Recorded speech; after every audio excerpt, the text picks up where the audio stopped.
Morning routine is wake up. I'm waking up these days around 6 a.m., 6:30 a.m. I'm trying to go to sleep by about 10:30 p.m. Sometimes it's 11, sometimes it's 10. When I wake up, I make a beeline for sunlight. So I'm gonna get sunlight in my eyes. I'll probably go into the grave saying this, so forgive me if people have heard me say this before, but the single best thing you can do for your sleep, your energy, your mood, your wakefulness, your metabolism is to get natural light in your eyes early in the day. Don't wear sunglasses to do it. Takes about 10 minutes or so. If you live in a cloudy area, if you're in the UK in the winter, yes. Or the summer, maybe you resort to some artificial light as a replacement, but as much as one can, get bright, natural, and if not natural, artificial light in your eyes early in the day without sunglasses.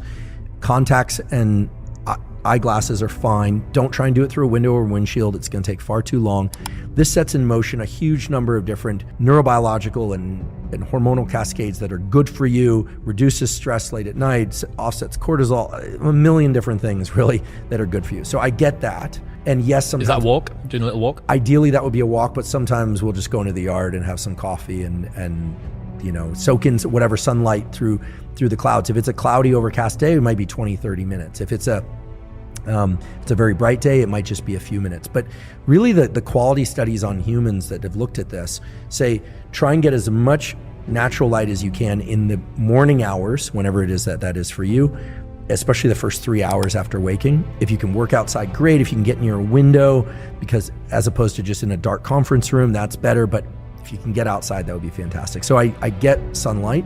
I hydrate, I drink water, and then yerba mate is my favorite form of caffeine. Are you waiting? How long are you waiting from 90 working? to 120 minutes. I do everything I can to not do email, not do social media, and to take care of a few critical tasks. These days, I have this obsession with trying to do one cognitively hard thing a day, and one physically hard thing a day.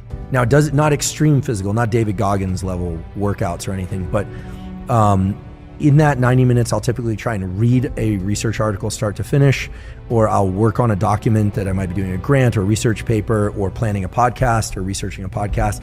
I try and get my brain into kind of a linear mode. I try and narrow that aperture. Because if I don't, the distraction that's created by social media and interactions with others can kind of wick out into the rest of the day. So I'm not necessarily trying to finish something in that time, but I try and do something challenging. I experience great pleasure from battling through something mentally challenging, but that's something that I built up since my university years when I was about 19 or so, got serious about school and really started to experience the deep pleasure of I figured that out, or that was really tough. I don't always succeed, but that's what I'm doing in that hour to 90 minutes. But I confess sometimes we'll take a walk during that time and maybe talk through some things that are challenging, or sometimes I get lazy and I'll miss a day of that cognitive challenge. Then I do caffeine about 90 to 120 minutes after waking. And even though I prefer to work out earlier, I generally will then do some sort of physical workout. I have a very consistent routine. I've done it for 30 years where I weight train for 45 or minutes to an hour every other day.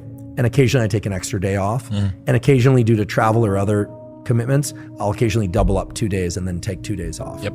So it's really boring, to talk about workout schedules, but it's really simple. It's I'll do a kind of pushing day, rest, pulling day, upper body push, up, rest, upper body pull, rest, and then legs, take 2 days off, something like that. Are you doing, on the off days, are you doing some sort of zone 3?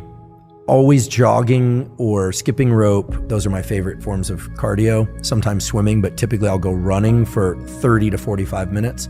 Or if I'm feeling a little bit lazier, because I always find the high intensity stuff to be easier than the long drawn out stuff. So on the off days, I'm doing cardio, and sometimes that's in the morning, sometimes that's in the evening. I do not like to weight train in the second half of the day because I like to be really caffeinated when I weight train. I like to listen to loud, fast music. Most of the time, not always. I keep my phone out or off for most workouts. Podcasts maybe if I'm running, but I really try hard when I'm working out to just focus on the workout. And those workouts, the weight training workouts, are always 10 minutes or so of warm up, and then no more than 40 to 50 minutes of really hard work. If I do train hard any longer, I don't recover enough to be able to come in a few days later.